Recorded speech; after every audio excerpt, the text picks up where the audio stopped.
So বিষয়টা হচ্ছে ভাই আমার অনেক দিন ধরেই ইচ্ছা ছিল যে ইউটিউবে ফেসবুকে যে খাবারের রিভিউর ভিডিওগুলো দেয় অনেক ফুড ব্লগাররা তাদের খাবারগুলা আসলে নিজে যে টেস্ট করে দেখা যে অ্যাকচুয়ালি তাদের কথার সাথে আমার টেস্ট বার্ডের টেস্টটা কি মিলে না। সো সেই উদ্দেশ্যে আসলে যাত্রাবাড়িতে সেলিম ভাইয়ের এই বিখ্যাত মোটামুটি বিখ্যাত ভাইরাল খিচুড়ি খাইতে গেছিলাম কিছুদিন আগে। স্পেসিফিক্যালি খিচুড়ি খাওয়ার জন্যই যাওয়া।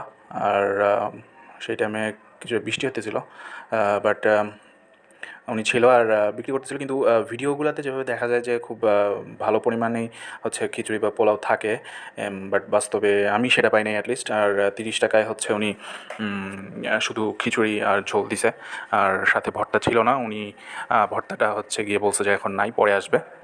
আর 50 টাকায় সাথে একটা কাবাব অ্যাড করছে। সো খাবারের টেস্টের বিষয়ে যেভাবে ব্লগাররা বলে যে খুবই সুস্বাদু।